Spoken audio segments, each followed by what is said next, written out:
Editors note, the following open letter, about the broad problem of sexism and sexual harassment in the news industry and at global journalism events, is being published simultaneously on Tuesday at the Quint, European Journalism Observatory, ICJF, Chicas Poderosas, NewsMavens, and Rappler. The letter was triggered by incidents during WAN-IFRA's World News Congress in Portugal earlier this month. Nieman Lab requested comment from WAN-IFRA President Vincent Peyregne and from João Palmeiro, head of the Portuguese Press Association. Their statements are printed in full at the end of this story. Inappropriate incidents on stage in Portugal have been addressed by WAN-IFRA in many forums, including at the conference, on social media, on our website and with our staff. They are contrary to our values, and are unacceptable, Peyregne said in part. We will continue to use our position to push for change from within the industry. His full statement is here. The action of one person, in a less fortunate moment and outside the sphere of discussions of the event, to news organizations in general and WAN-IFRA in particular, Palmeiro told me in part. I suspect that you are unaware of my activities on behalf of causes namely equality of gender, race or sexual orientation, which would show very clearly that what happened at the dinner was, as far as my actions intended, a sad moment of less attention by one person and not an affirmation of ideological, or disrespectful gender behavior of an organization or a sector of activity. His full statement is here. Laura Hazardo and the World Association of News Publishers WAN-IFRA Annual Congress in early June is one of the media world's major industry events, a networking opportunity for close to 1,000 attendees from international news publishing, with keynote speakers and panel discussions addressing the future of journalism and the news business in a time of convergent crises. It should be the pinnacle of good practice, shaping the path for industry progression. But the 2018 World News Congress was a study in contrasts, one indicative of the news industry's treatment of women, symbolic, and at times substantial, gestures of respect interspersed with real, sometimes shocking sexual discrimination and harassment. The event began with the second annual Women in News Summit, featuring the BBC, The New York Times, former editor-in-chief of USA Today and author of That's What She Said Joanne Lippman, former CEO of Gizmodo Media Group Raju Narisetti, and many others committed to championing diversity within their news organizations. Their impressive stories and good practices alone made the trip to Portugal worthwhile. However, the summit was relegated to pre-conference programming, like an asterisk to the main event. And while the Congress curation achieved unprecedented levels of gender balance, 46% of speakers were women, the opening ceremony saw a veritable wall of men. We lost count at 9, speak for 90 minutes before the prestigious Golden Pen of Freedom was eventually awarded to Maria Ressa. The award, bestowed on Ressa, CEO and editor-in-chief of Rappler.com, recognized her sustained battle against the gendered, state-sponsored harassment of journalists in the Philippines. It was an important and deeply symbolic decision to select Ressa. But by the time she was allowed to speak, several delegates had left the venue in disgust with the total absence of diversity on stage. Over the next 3 days, the event careened between spotlighting gender equality with awards and speeches, and disrespecting women in practice. Talking about diversity is not enough to effect change. But, ironically, scandal sometimes is. The rampant displays of sexism and sexual harassment during the gala conference dinner at the Estoril Casino, the venue that inspired Lynn Fleming's Casino Royale, left so many participants and WAN-IFRA employees shaken that they ultimately triggered significant action. The evening began with a joke from the MC comparing fake news with breasts. The punchline: in both cases he prefers the fakes. Then came the Editorial Leadership Awards given to outstanding female editors from Uganda and Jordan.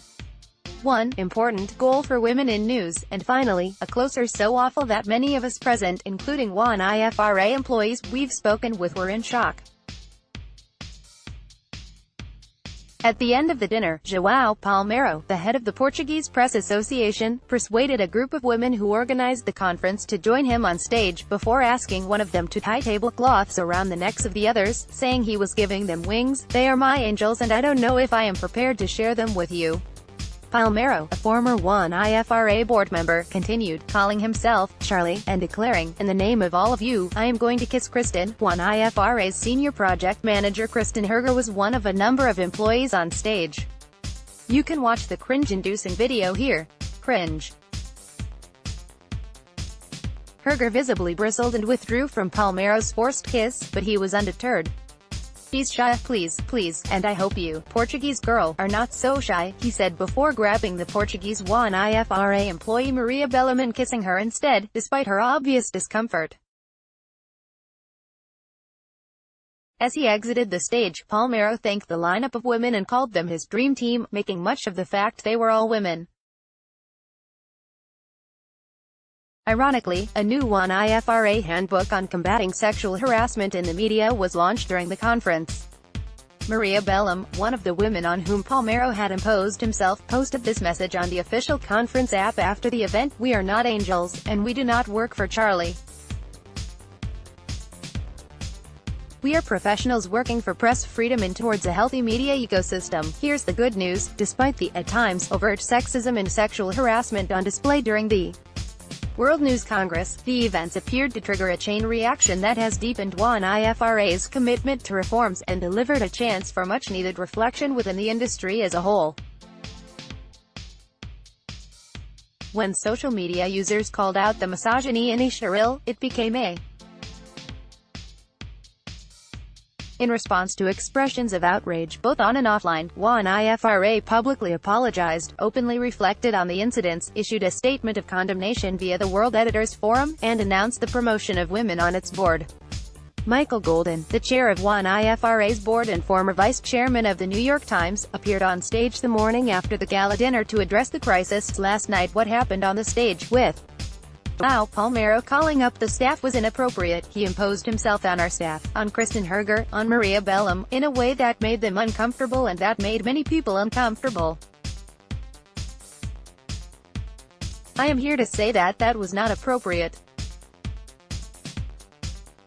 I am here to apologize to our staff for what happened last night, and to say that we recognize the extraordinary work they have done and that they did not deserve to be put in that situation." Palmeiro stepped up to the stage next, saying, "Sorry, from the bottom of my heart. But that apology seems hollow when viewed in the context of an interview he gave later that day to journalist Yusuf Omar."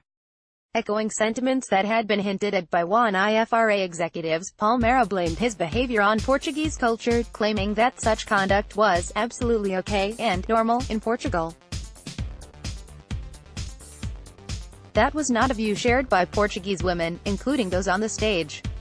"I felt humiliated as a professional, as a woman, and as a Portuguese person. It was not cultural," one told us.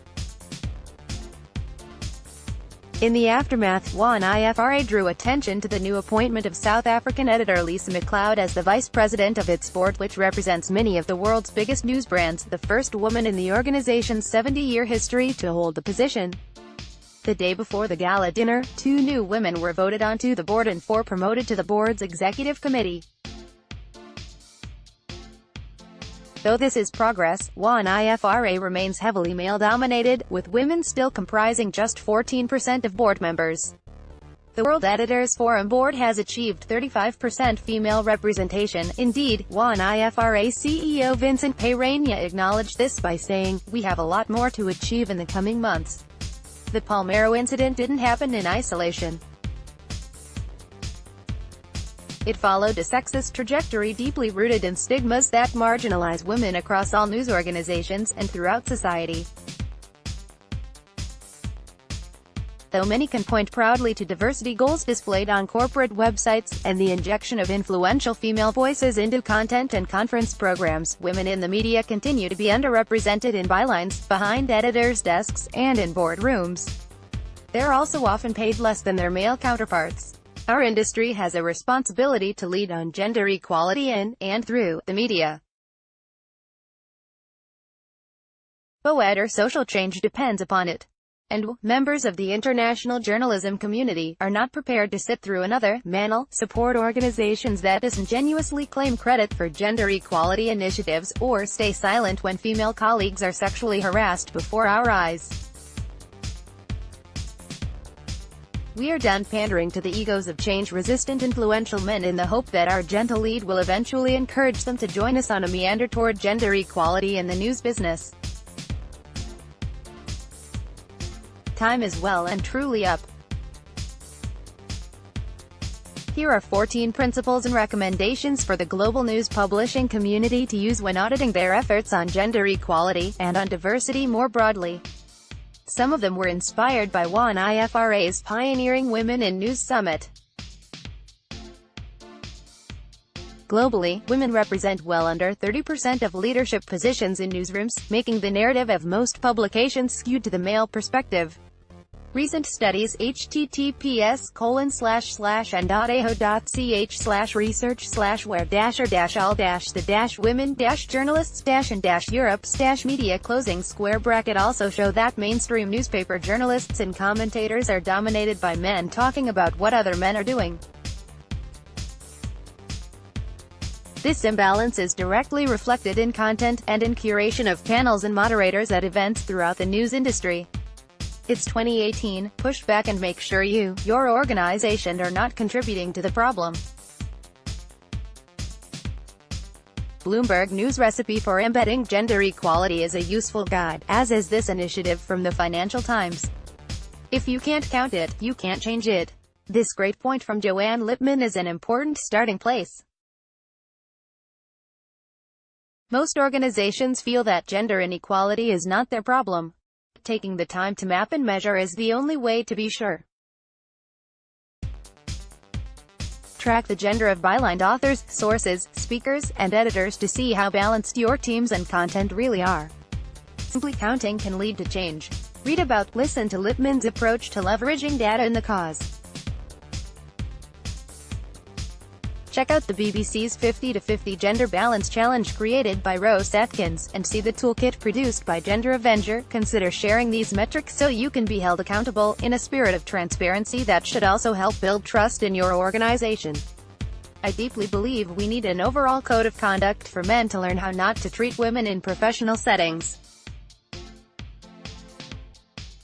There's a lot to learn, Mariana Santos, founder of Chicas Poderosas, has said. News organizations need detailed policies that deal decisively with harassment both on and offline.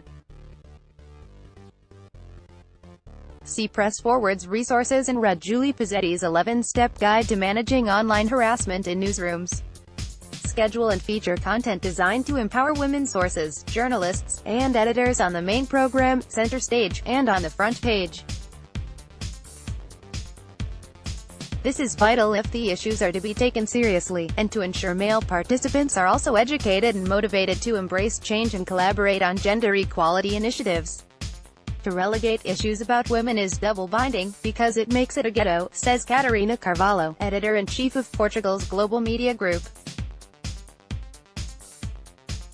Consider sponsoring female speakers and moderators, who may have less economic power than their male counterparts.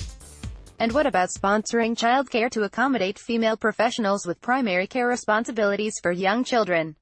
See also Hannah Storm's 13 suggestions for a more inclusive conference. Ensure that all conference partners, sponsors, moderators and speakers are aware of, have access to, and abide by organizational policies and codes of conduct on sexual harassment and gender equality to avoid a repeat of the Israel incidents. WAN-IFRA has a policy in development. Could it become a model for the industry? Sponsors of journalism and media conferences and events should make funding contingent upon gender balance in the content, or should directly fund female speakers and moderators. Audit content thoroughly after events and publication, and consider withholding funding if equality is not achieved as promised. Facebook, Google, Twitter, we are looking at you, along with an array of Northern European media development funds and intergovernmental organizations. Alternatively, perhaps consider the carrot of a funding bonus for success. If your event must include speakers or panels from partner organizations or sponsors, insist they nominate a woman, women with expertise. And if you're a male executive asked to represent your organization as a speaker, consider nominating a more junior woman to take your place. Experience grows from opportunity. Male dominance on panels and in meetings, interruption of women who are speaking, or explaining to women things they are perfectly aware of, mansplaining, are common ways that women's voices are silenced in work environments. Making your team sensitive to this and measuring contributions with simple apps can help foster an environment where women can thrive. The human brain is designed to use bias to navigate complex reality. It is not, however, designed to create equitable hiring and panelist selection procedures. We have to design programs and mechanisms to correct for bias by hand. For help, see Iris Bonat's recommendations on designing a bias-free organization. Without buy-in from the top, gender initiatives will pop up and peter out. Men sponsoring talented women for promotion is one of the best ways to set an example for management and build diversity into leadership. Adam Grant has some great advice on how to do this if men in your organization are nervous about mentoring and sponsoring women in the post-Weinstein world. Orit Kopel, CEO of the Jimmy Wales Foundation and co-founder of Wiki Tribune, says that the responsibility for equal pay rests with the employer, not the employee. To pay women equally, don't abuse women's tendency to undervalue their contribution. Give raises to those who deserve them, rather than to those who demand them. Just because a woman refuses promotion when she wants to focus more on her family doesn't mean she will never want to put her career in high gear again. Many women choose to focus on their children when they are small. Once kids reach a certain level of independence, their parents' capacity to lean in tends to rebound in a big way. So, if the star player refuses once, keep trying. This includes race, class, and sexual orientation. If you'd like to add your name to the list of signatories below, regardless of your gender, please do so here. Signed, Hannah Storm is director of the International News Safety Institute and a freelance gender and media consultant working with organizations including the UN. She is editor and co-author of No Woman's Land, On the Front Lines with Female Journalists, and co-wrote Violence and Harassment Against Women in the News Media with the International Women's Media Foundation. Before joining INSI, she worked as a staff and freelance journalist for the BBC, ITN, The Times, and Reuters. Julie Pizzetti is Senior Research Fellow at the Reuters Institute for the Study of Journalism at Oxford University, where she leads the Journalism Innovation Project. An award-winning journalist and media academic, she is author of UNESCO's Protecting Journalism Sources in the Digital Age, and an co-editor of Journalism, Fake News, and Disinformation, forthcoming. A former research fellow and editor with WAN-IFRA, World Editors Forum, she's been a reporter and editor with the ABC and headed up digital editorial capability at Fairfax Media. Zuzanna Ziomeka is editor-in-chief of NewsMavens, a pan-European collaborative roundup and current affairs magazine created exclusively by professional newswomen. The project is funded by Google DNI Fund and Gazeta Wyborcza in Poland, and aims to answer the question, what will happen if only women choose the news?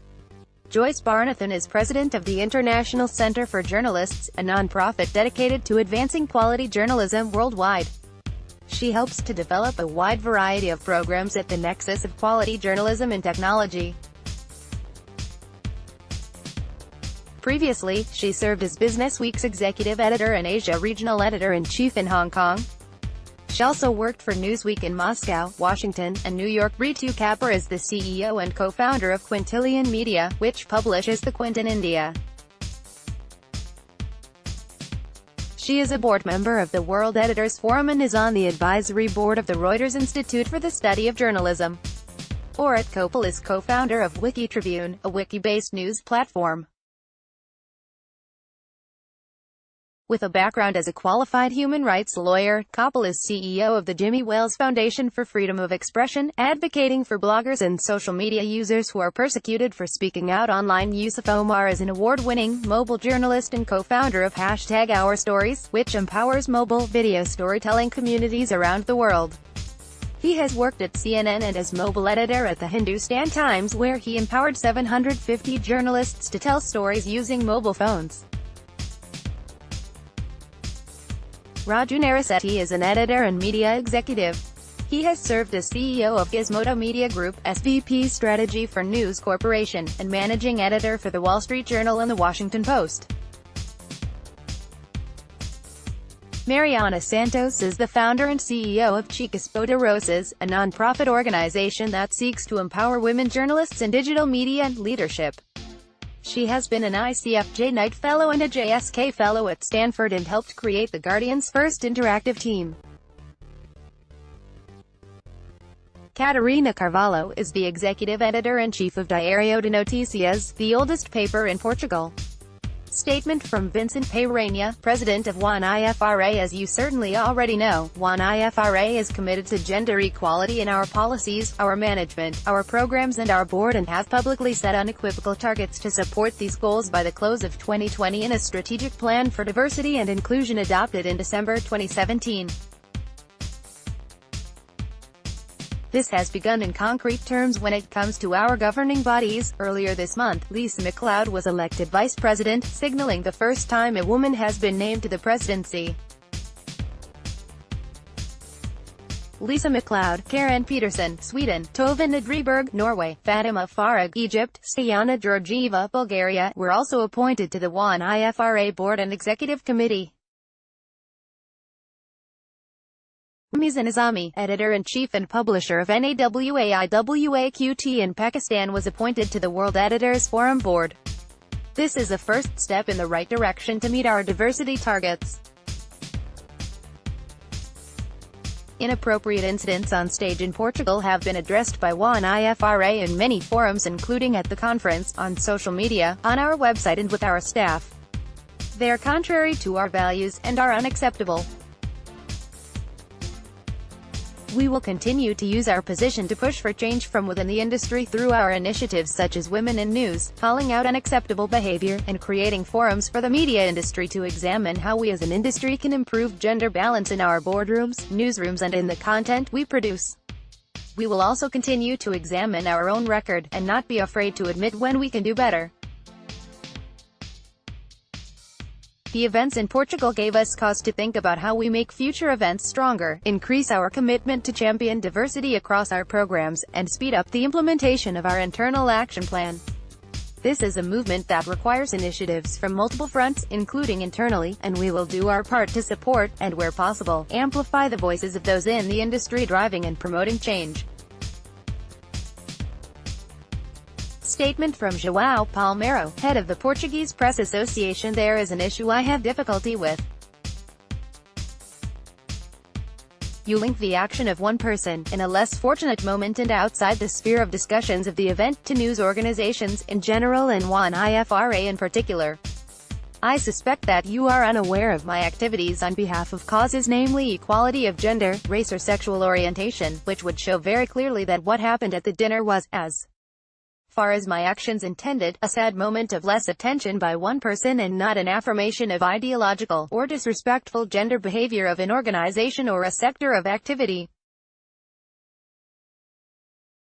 At least in Europe and in Portugal. A imprensa promoted during the Congress in Estoril a seminar on gender situation in the Portuguese newsrooms as an affirmation of our concern on this issue. Therefore there is nothing specific that I could add to the sincere apologies that I presented.